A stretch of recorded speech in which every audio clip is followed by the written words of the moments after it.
नमस्कार, बहुत स्वागत है आप सभी का। आपके साथ मैं हूं ममता तिवारी। शुरुआत इस बुलेटिन की करते हैं। सबसे बड़ी खबर आपको देंगे। पुंछ की सुरनकोट तहसील में बफलियाज थाना मंडी सड़क पर आतंकियों ने घात लगाकर सेना के 2 वाहनों को निशाना बनाया। इस हमले में 4 जवान शहीद हो गए जबकि 3 जवान घायल हो गए। आतंकियों ने डेरा गली से बफलियाज की तरफ आ रहे सेना के 2 वाहन जिप्सी और एक 2.5 टन वाहन पर सावनी गली के पास घात लगाकर यह हमला किया था। इस घटना के बाद सुरक्षा बलों ने सर्च ऑपरेशन चलाया है। पुंछ जिले के डेरा की गली इलाके के जंगलों में आतंकियों को खदेड़ने का ऑपरेशन जारी है और आतंकवादियों का पता लगाने के लिए हेलीकॉप्टर का सहारा लिया जा रहा है। क्षेत्र में अतिरिक्त बल भेजा जा रहा। पाकिस्तान स्थित लश्कर-ए-तैयबा की शाखा पीपुल्स एंटी फासिस्ट फ्रंट ने घात लगाकर किए गए इस हमले की जिम्मेदारी ली है।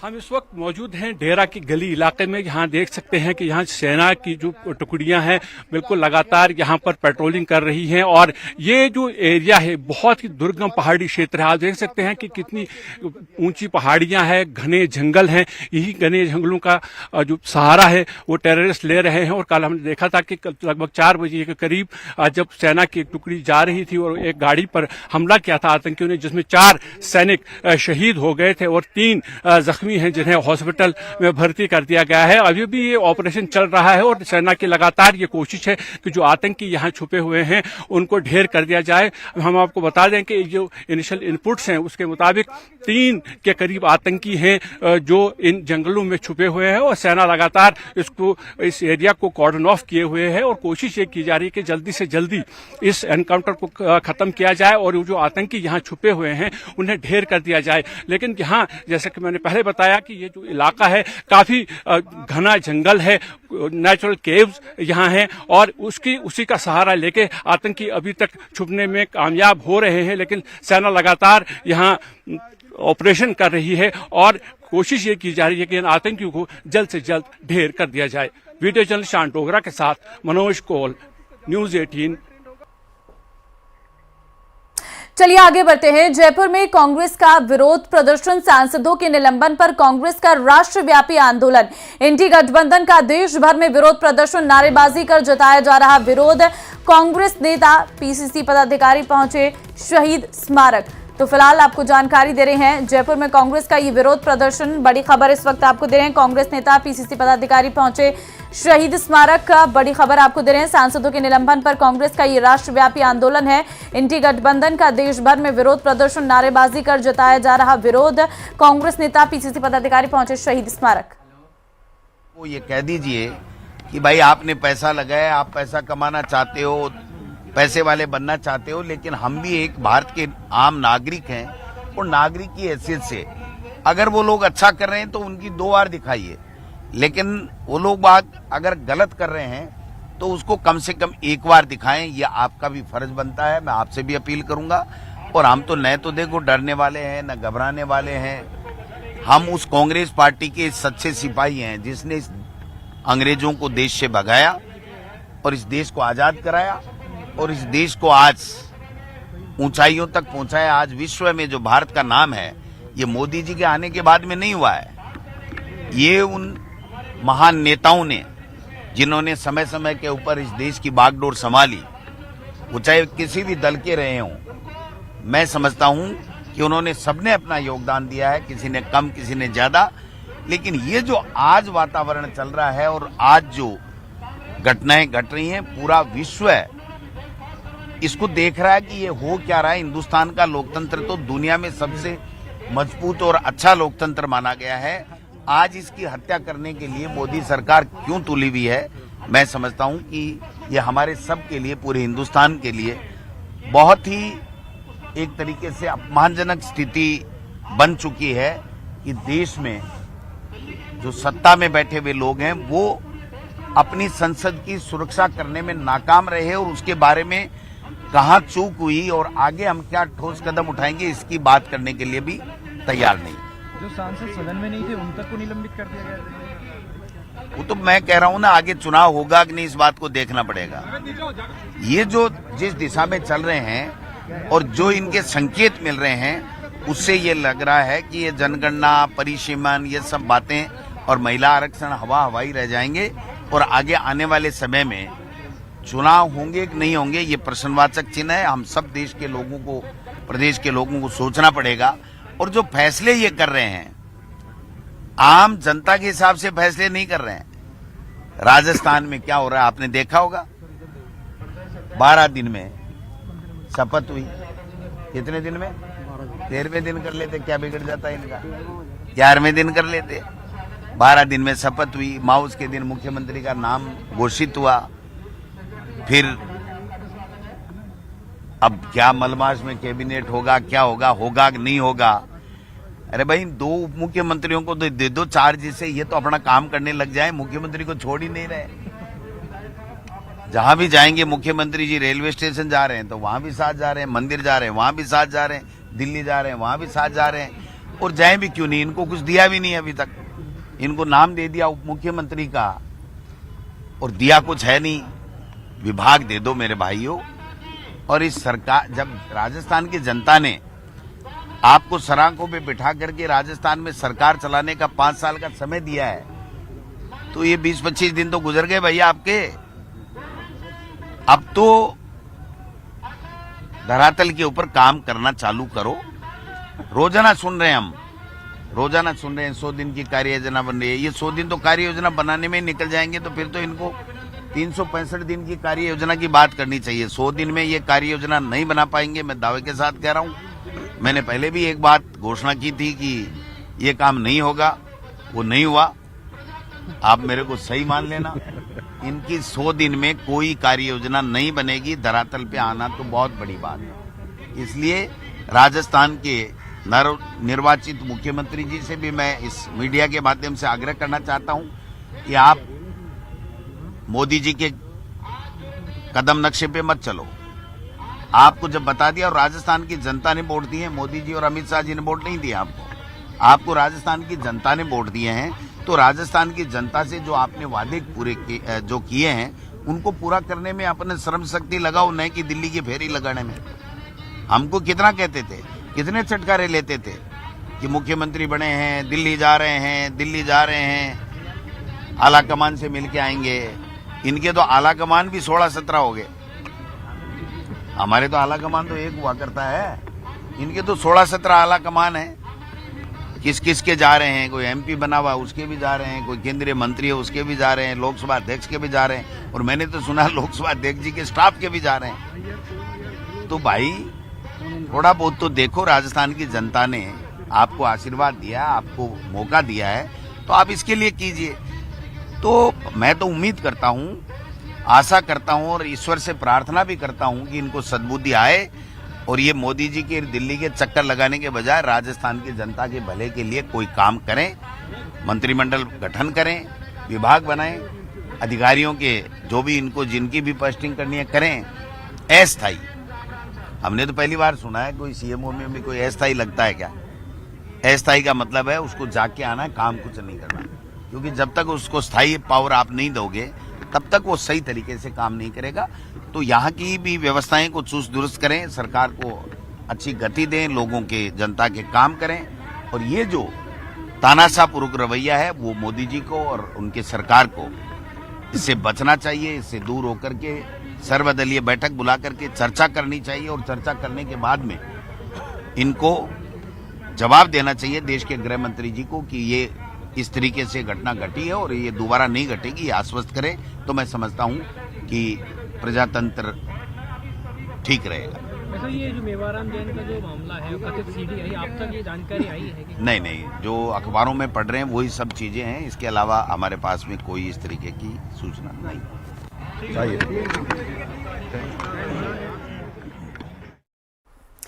तो देश में तानाशाह सरकार काम कर रही है। डोटासरा को आप सुन रहे थे। साफ तौर पर उन्होंने कहा चुने हुए सांसदों को अपनी बात रखने का अधिकार नहीं, किसी को बोलने की आज़ादी नहीं। ये साफ तौर पर बड़े हमले जो है उन्होंने सरकार पर किए हैं। दरअसल आज सांसदों के निलंबन को लेकर कांग्रेस जो है देश भर में विरोध प्रदर्शन कर रही है। उसी की तर्ज पर जयपुर में भी कांग्रेस के सारे नेता कार्यकर्ता पीसीसी अध्यक्ष यहां पर पहुंचे हैं।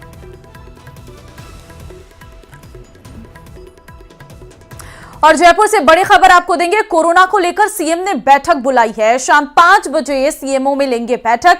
चिकित्सा एसीएस शुभ्रा सिंह सहित अन्य पदाधिकारी इसमें रहने वाले हैं। और कोरोना के प्रदेश में अब तक 4 नए केस सामने आए हैं। कोरोना के नए वेरिएंट को लेकर अलर्ट है, पहले ही किया जा चुका है जारी। तो आपको बता दें देश में कोरोना वायरस के मामले लगातार बढ़ रहे हैं, जिसके चलते अब सरकार भी इसको लेकर गंभीर हो गई है। हालांकि सरकार ने इसको लेकर पहले ही एडवाइजरी जारी की गई है। भीड़भाड़ वाले इलाके में जाने से आप बचें, मास्क का इस्तेमाल करें, सोशल डिस्टेंसिंग को फॉलो करें और समय पर अपने हाथों को धोएं और सैनिटाइजेशन का इस्तेमाल करें। लेकिन आज शाम को 5 बजे सीएमओ में बैठक रहेगी और ये बैठक इसीलिए बुलाई गई है ताकि और बड़े कड़े निर्देश और कहां पे क्या केसेस गर्भवत है, अस्पतालों में क्या स्थितियां हैं और अगर कोरोना के आंकड़े बढ़ते हैं तो किस तरीके से उन पर कंट्रोल किया जा सकता है और कोरोना के मरीज ना बढ़े इसको किस तरीके से डील किया जा सकता है। इसी को लेकर आज सीएमओ में बैठक लेंगे। शाम 5 बजे का समय रहेगा जब ये बैठक बुलाई गई है। कोरोना को लेकर सीएम ने ये बैठक बुलाई है। देखिए कोरोना को लेकर गंभीर सरकार होती हुई यहाँ पर नजर आ रही है, क्योंकि देश में कोरोना वायरस के मामले लगातार बढ़ रही हैं। कोरोना मरीजों की तादाद लगातार बढ़ती नजर आ रही है। 3000 के आंकड़े को छूने वाली है। 24 घंटे में मरीजों की संख्या बढ़कर 2997 हो गई है, जबकि कल तक देश में जो एक्टिव मामले थे वो 9669 एक्टिव केस थे। लेकिन केरल में सबसे ज़्यादा हालात ख़राब हैं, क्योंकि कोरोना वायरस के सबसे ज़्यादा मरीज जो हैं पिछले 24 घंटे में केरल में कोरोना से 1 की मौत भी हुई है। तो ये जो स्थितियां हैं वो नज़र आ रही हैं। अब तक 4 लोगों की मौत जो है केरल में हो गई है और ये लगातार जो है बढ़ते जा रहे हैं। 90% जो मरीज़ हैं वो केरल से हैं, इसीलिए इनकी ट्रैवल हिस्ट्री भी जो है वो भी खंगाली जा रही है कि आखिर ये लोग कहाँ से आए हैं। और ये वायरस क्योंकि अब म्यूटेट होकर जो है एक बार फिर से दस्तक दे रहा है। अगर आपको खांसी जुकाम गले में खराश बहुत लंबे समय से है तो आप ज़रूर चिकित्सकों का परामर्श लें और इसको जांच करवाएं ताकि किसी भी तरीके से कोरोना आपके आसपास ना फैले। देखिए कोरोना को लेकर प्रदेश अलर्ट पर है। राजस्थान में कोविड के मामले सामने आए हैं। राजस्थान में सामने आ चुके हैं कोरोना के 5 केस। एक झुंझुनू से है, एक भरतपुर से है, एक दौसा में मिला है केस और प्रदेश में एक बार फिर जारी की गई है सतर्कता। राजस्थान में मिले हैं कोरोना पेशेंट का सैंपल आया पॉजिटिव। आपको बता दें कोरोना पेशेंट का जो सैंपल है वो पॉजिटिव आया है। सैंपल की अभी जीनोम सीक्वेंसिंग बाकी है, इसके बाद ही कोरोना वेरिएंट का पता चल सकेगा। बाड़मेर में अब तक 22 संदिग्ध मरीजों के सैंपल लिए गए हैं, लेकिन अभी तक कोई भी कोविड पॉजिटिव नहीं आया है। देखिए सैंपलिंग अब लगातार हो रही है। जो पेशेंट्स हैं उनकी सैंपलिंग की जा रही है, उनकी ट्रैवल हिस्ट्री भी चेक की जा रही है और अब तक कोरोना के जो हैं वो 5 मामले राजस्थान में सामने आए हैं और एक झुंझुनू से है, एक भरतपुर से है, एक दौसा में है जो कोरोना के पॉजिटिव मामले निकलकर सामने आए। साथ ही एक बार फिर से जो है सतर्कता जो है वो बढ़ती जा रही है और किसी भी तरीके से आपको ढिलाई नहीं बरतनी है। सैंपल की अभी जीनोम सीक्वेंसिंग होना जो है वो बाकी है।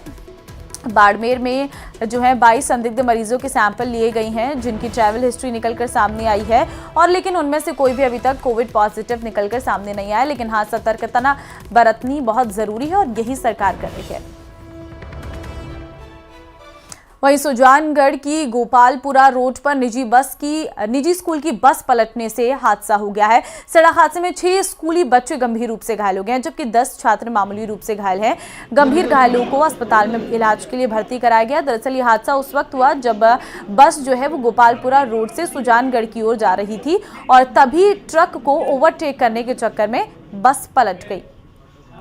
तो स्कूली बस है, ट्रक को ओवरटेक करने के दौरान ये घटना घटित हुई है। अनियंत्रित होकर स्कूल बस पलटी है। सभी जो बच्चे हैं उन्हें अस्पताल में भर्ती करा दिया गया है, जहां पर उनका इलाज इस वक्त जारी है। 10 छात्र घायल बताए जा रहे हैं। तो हमारी बस पलटी खा गई थी। कहाँ से आ रही थी स्कूल बस? गोपालपुरा से और रुपेली से। कितने एक बच्चे थे स्कूल बस में? 30-40। तो कितने जनों के चोटें आई? भाई चार जनों के। ड्राइवर के भी लगी क्या? पता नहीं उसको। और सिरोही से एक बड़ी खबर आपको देंगे, जहां पर अवैध बजरी संचालक और रॉयल्टी कर्मचारियों के बीच झड़प हुई है। कर्मचारियों की गाड़ी पर पथराव और अवैध बजरी संचालकों ने यह पथराव किया है। अवैध बजरी संचालकों को रोकने पर झड़प, रॉयल्टी कर्मचारियों ने 2 बाइक पर चढ़ाई गाड़ी। पुलिस ने रॉयल्टी कर्मचारी को हिरासत में लिया है। तो अवैध बजरी को लेकर ये जो तस्वीर है वो निकलकर सामने आई है। आप देख सकते हैं किस तरीके से अवैध बजरी संचालक और रॉयल्टी कर्मचारी के बीच ये झड़प हुई है, और जो रॉयल्टी कर्मचारी है वो रफ्तार से अपनी जीप में आते हैं और किस तरीके से वहां पर जो अवैध बजरी संचालक है उस पर गाड़ी चढ़ाई जाती है। रॉयल्टी कर्मचारी ने 2 बाइक पर ये गाड़ी चढ़ाई है। रणथंभौर नेशनल पार्क में वन विभाग के जिम्मेदार अधिकारियों की लापरवाही से बाघिन एरोहेड और उसके शावकों पर भारी पड़ती नजर आ रही है। दरअसल बाघिन एरोहेड की गंभीर बीमारी के बारे में वन्य जीव विशेषज्ञ डॉक्टर धर्मेंद्र हांडा ने मार्च में ही चेताया गया था, लेकिन अफसर इसे नजरअंदाज कर दिया और अब बाघिन का इलाज करवा पाना बेहद मुश्किल दिखाई दे रहा है। बाघिन एरोहेड बहुत कमजोर हालत में देखी जा रही है, जिससे वन विभाग की चिंताएं बढ़ गई हैं। फिलहाल वन विभाग की ओर से बाघिन की मॉनिटरिंग की जा रही है। दरअसल पिछले कुछ दिनों से बाघिन T84 एरोहेड की तबियत खराब है। वन विभाग की टीम बाघिन की लगातार ट्रैकिंग भी कर रही है। बाघिन की उम्र 9 साल है और अब तक वो 4 बार मां बन चुकी है। बाघिन के शावक काफी छोटे हैं, ऐसे में बाघिन के साथ किसी भी तरह की कोई अनहोनी की आशंका से वन विभाग चिंतित है।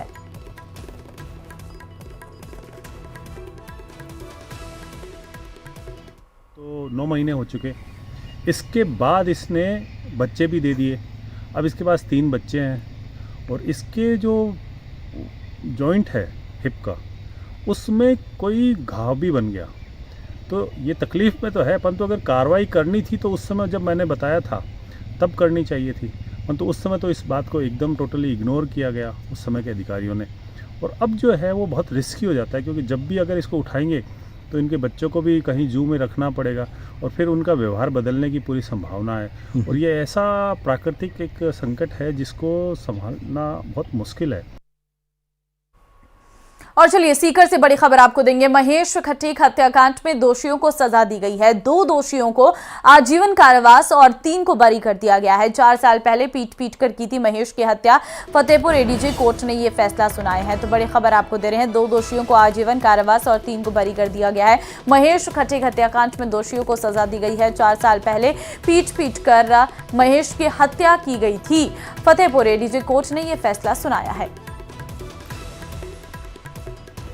महेश खटीक हत्याकांड में दोषियों को सजा जो है वो दी गई है, जिसमें 2 दोषियों को आजीवन कारावास की सजा सुनाई गई है, लेकिन 3 लोगों को इसमें बरी कर दिया गया है। 4 साल पहले आपको बता दें पीट कर महेश की हत्या की थी।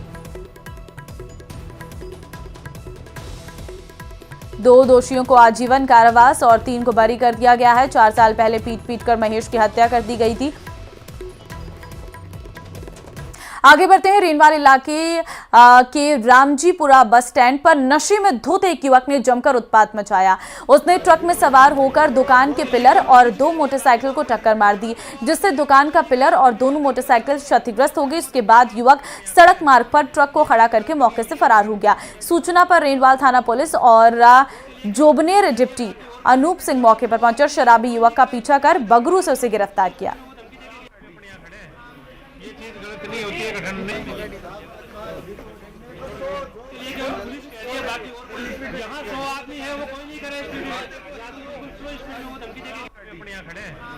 तो पुलिस ने कार्रवाई करते हुए गिरफ्तार कर लिया है शख्स को। नशे में धुत था युवक और जमकर उत्पात मचाया, ट्रक से पिलर और बाइक में टक्कर मारी।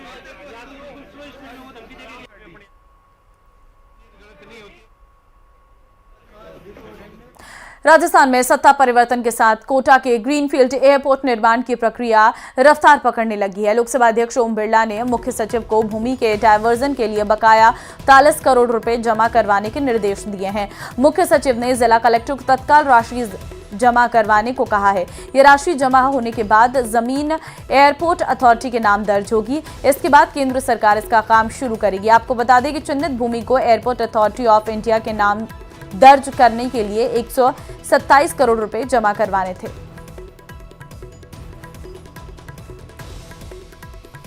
तो भूमि डायवर्जन के लिए बकाया रुपया जमा करने के निर्देश। प्रदेश में सत्ता परिवर्तन के साथ ये चीज़ों में बदलाव जो है वो देखने को मिल रहा है। दरअसल आपको बता दें कि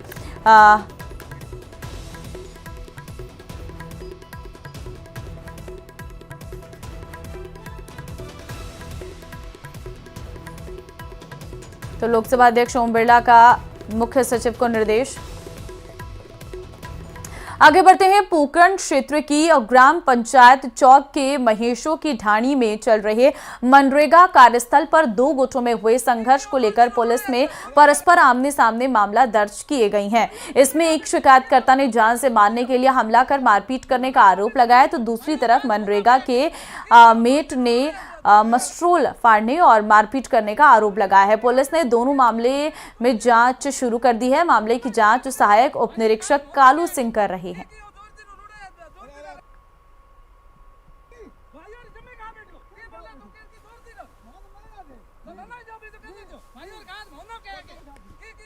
यहाँ पे मैच था परसों दोपहर की, मैंने उपस्थिति ली। कुछ दबंग आए यहाँ सहसाज ने और मेरे साथ मारपीट की और मिस्टूल सीन कर फाड़ दी गई। ये परसों की घटना। ये लेबर है, यहाँ पे मौके पे लेबर रहती है और मैट भी यहाँ तक, और वो ग्राम विकास अधिकारी आया था, उपस्थिति लेके पहले निकल गया था। सांचौर में विकसित भारत संकल्प यात्रा के दौरान सांचौर प्रधान कैलाश कुंवर और उनके पिता हरचंद पुरोहित का एसडीएम बद्री नारायण बिश्नोई के साथ जुबानी जंग का वीडियो वायरल हो रहा है। दरअसल विवाद 2 पहले का है, जब एक कार्यक्रम में सांचौर एसडीएम बद्री नारायण बिश्नोई ने हरचंद पुरोहित को प्रधान की कुर्सी पर बैठने से रोक दिया था और इसके अगले दिन शिविर में पहुंची प्रधान ने मौके पर एसडीएम के न मिलने पर उन्हें फोन करके खरी खोटी सुनाई। प्रधान पिता ने एसडीएम से कहा कि आप क्या कह रही हैं, हमें अधिकार नहीं है कुर्सी पर बैठने का, सामने भी रख दो कुर्सी, जन प्रतिनिधियों के लिए आप एसडीएम हो, आपको तरीका पता होना चाहिए, गाइडलाइन के हिसाब से क्या समझ रखा है आपने।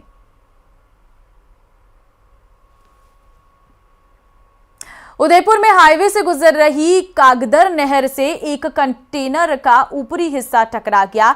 कंटेनर टकराने से नहर क्षतिग्रस्त हो गई और हाईवे पर पानी का बहाव तेज शुरू हो गया। घटना उदयपुर अहमदाबाद नेशनल हाईवे पर खाड़ी ओबरी के पास की है। हाईवे अथॉरिटी के कर्मचारियों ने एक तरफ से यातायात को फिर से शुरू किया। टूटी हुई नहर को जल्द दुरुस्त करने के प्रयास शुरू कर दिए गए हैं। तस्वीरें आपको दिखा रहे हैं, आप देख सकते हैं किस तरीके से जब नहर से कंटेनर टकराया तो पानी का बहाव तेज हो गया। पूरी सड़क जो है वो पानी पानी हो गई, क्योंकि नहर टूटने से ये जल जमाव हर तरफ देखने को मिल रहा है। जोधपुर से जयपुर के बीच आज से ट्रेनों का संचालन प्रभावित हो गया है। टिगाना फुलेरा रेल मार्ग पर फुलेरा से गोविंदी मारवाड़ रेलवे स्टेशन के बीच ट्रैक के दोहरीकरण काम चल रहा है और इसके मद्देनजर 28 दिसंबर तक ट्रेनों का संचालन प्रभावित रहेगा। आज से मरुधर एक्सप्रेस जबकि Jodhpur Jaipur intercity super fast से के कुछ फेरों में 24 दिसंबर से रद्द किए गई हैं, जबकि जोधपुर से चलने वाली कुछ दैनिक और साप्ताहिक ट्रेनों के रूट में बदलाव किया गया है। इस बुलेटिन में फिलहाल के लिए बस इतना ही। बाकी खबरों के लिए बने रहिए हमारे साथ। नमस्कार।